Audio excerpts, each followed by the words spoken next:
नमस्कार, ये आकाशवाणी शिमला है। अब आप प्रभा शर्मा से प्रादेशिक समाचार सुनिए। आज के मुख्य समाचार। भाजपा अध्यक्ष जगत प्रकाश नड्डा ने कार्यकर्ताओं से सरकार की उपलब्धियों को लोगों के बीच ले जाने का किया आग्रह। मुख्यमंत्री जयराम ठाकुर ने कहा, केंद्र के सहयोग से आने वाले समय में प्रदेश में विकास कार्यों में लाई जाएगी तेजी। केंद्रीय मंत्री अनुराग ठाकुर ने भाजपा को बताया कार्यकर्ताओं की पार्टी, कहा कई बड़े नेता जल्द भाजपा में हो सकते हैं शामिल। और निजी टीकाकरण केंद्रों पर 18 वर्ष से अधिक आयु के लोगों के लिए एहतियाती टीके कल से होंगे उपलब्ध। अब समाचार विस्तार से। भाजपा के राष्ट्रीय अध्यक्ष जगत प्रकाश नड्डा ने कार्यकर्ताओं से केंद्र व प्रदेश सरकार की उपलब्धियों और विकास कार्यों को लोगों के बीच ले जाने का आग्रह किया है। शिमला में आज भाजपा के रोड शो के बाद अभिनंदन समारोह को संबोधित करते हुए उन्होंने कहा कि भाजपा बिना किसी भेदभाव के हमेशा से गरीबों और कमजोर वर्गों के कल्याण के लिए प्रयासरत रही है। नड्डा ने कहा कि भाजपा ने जहां प्रदेश के हितों की रक्षा की है, वहीं कांग्रेस पार्टी ने राज्य के लोगों के हितों से समझौता किया है।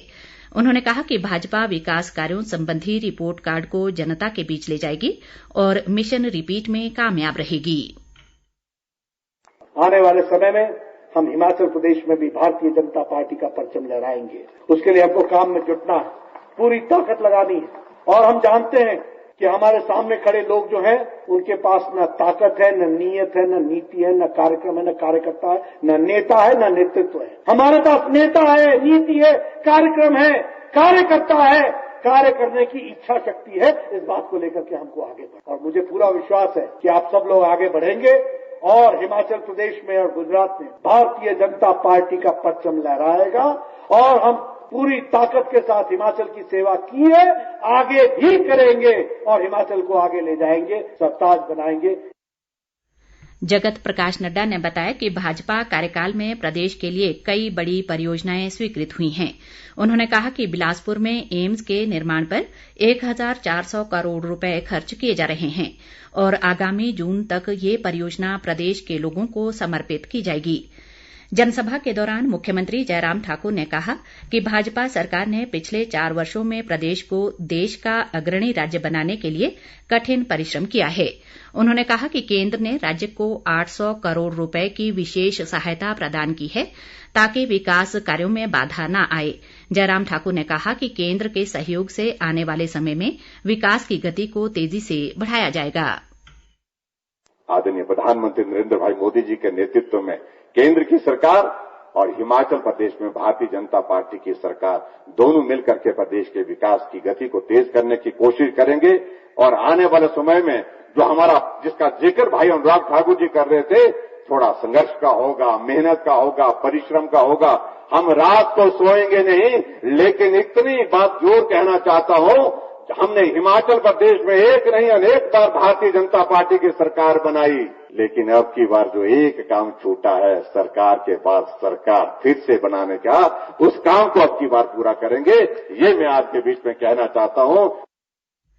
अपने संबोधन में केंद्रीय सूचना व प्रसारण मंत्री अनुराग सिंह ठाकुर ने कहा कि केंद्र सरकार ने कोरोना काल में 80 करोड़ लोगों को मुफ्त राशन की सुविधा दी है। उन्होंने कहा कि भाजपा ने 4 राज्यों में शानदार जीत दर्ज की है और जीत का ये दौर हिमाचल व गुजरात में भी जारी रहेगा। अगले 9 महीने हमें तपना भी है, पसीना भी बहाना है, क्योंकि पिछले 4.5 वर्षों में जो माननीय जयराम ठाकुर जी ने काम किया है, उस काम को लेकर हमें जनता के बीच में जाना है। और केंद्र में मोदी जी की सरकार, प्रदेश में जयराम जी की सरकार। और मैं कहना चाहता हूं, आदरणीय अध्यक्ष जी, अभी तो आप चौका लगाकर आए हैं, इस साल का अंत होते होते जो 2 राज्य बचे हैं, गुजरात, हिमाचल प्रदेश, वो भी जीतकर आपकी झोली में डालेंगे। चौका लग चुका है, छक्का भी लगेगा। प्रदेश भाजपा अध्यक्ष सुरेश कश्यप ने भी जनसभा को संबोधित किया। भाजपा के राष्ट्रीय उपाध्यक्ष सौदान सिंह, प्रदेश प्रभारी अविनाश राय खन्ना और सह प्रभारी संजय टंडन समेत पार्टी के अन्य वरिष्ठ नेता इस दौरान मौजूद रहे। केंद्रीय सूचना व प्रसारण मंत्री अनुराग ठाकुर ने कहा है कि भाजपा कार्यकर्ताओं की पार्टी है और हर व्यक्ति का सम्मान करती है। शिमला में आज पत्रकारों से बातचीत में उन्होंने कहा कि आम आदमी पार्टी के कई वरिष्ठ नेता भाजपा में शामिल हुए हैं और पार्टी उनका स्वागत करती है। उन्होंने कहा कि अन्य दलों के कई बड़े नेता भी जल्द ही भाजपा में शामिल हो सकते हैं।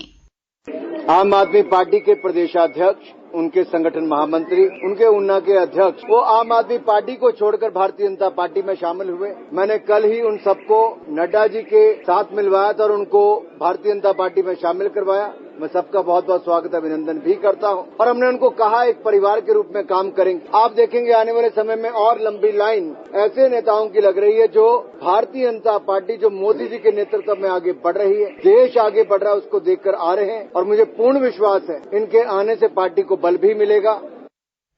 इस बीच केंद्रीय मंत्री अनुराग ठाकुर कल हमीरपुर जिले के दौरे पर रहेंगे। इस दौरान वे सुजानपुर क्षेत्र में अनेक कार्यक्रमों में शिरकत करेंगे। अनुराग ठाकुर द्वारा कई विकास परियोजनाओं के उद्घाटन और शिलान्यास करने का भी कार्यक्रम है। केंद्र सरकार ने कल से निजी टीकाकरण केंद्रों पर 18 वर्ष से अधिक आयु वर्ग के लोगों को एहतियाती कोविड टीका उपलब्ध करवाने का निर्णय लिया है।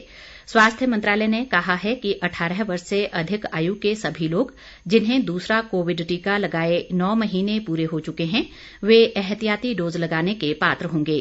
मंत्रालय ने स्पष्ट किया है कि एहतियाती यानी बूस्टर डोज के तहत वही टीका लगाया जाएगा जो पहली और दूसरी खुराक में लगाया गया था।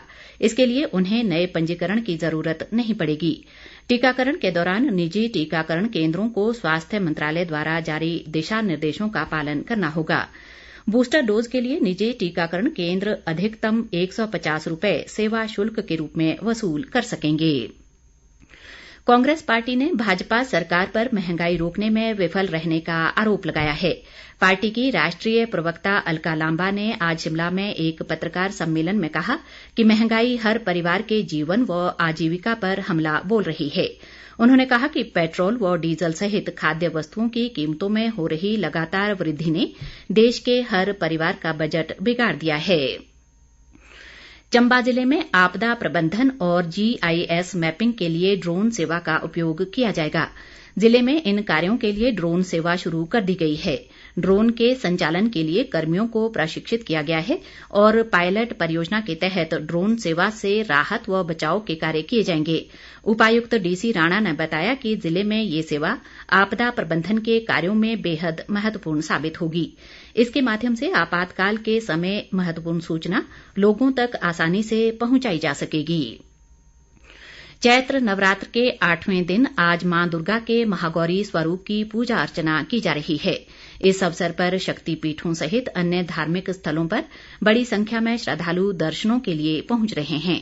इस बीच राज्यपाल राजेंद्र विश्वनाथ आर्लेकर और मुख्यमंत्री जयराम ठाकुर ने प्रदेशवासियों को रामनवमी की शुभकामनाएं दी हैं।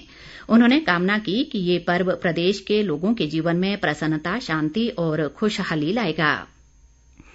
कीरतपुर नेरचौक 4 लेन के निर्माण कार्य का बिलासपुर के उपायुक्त पंकज रॉय ने आज निरीक्षण किया। उन्होंने कंपनी से निर्माण कार्यों से प्रभावित लोगों की समस्याओं को प्राथमिकता के आधार पर दूर करने के निर्देश दिए। उपायुक्त ने 4 लेन के तहत बनाए जा रहे पुलों और सुरंगों का भी जायजा लिया और इन कार्यों में तेजी लाने के निर्देश दिए।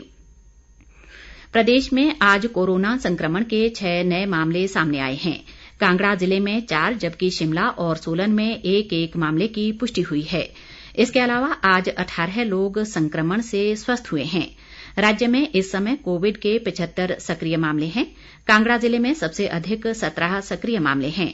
आज हमीरपुर में कोविड से एक व्यक्ति की मृत्यु के साथ प्रदेश में संक्रमण से मरने वालों की संख्या 4115 हो गई है।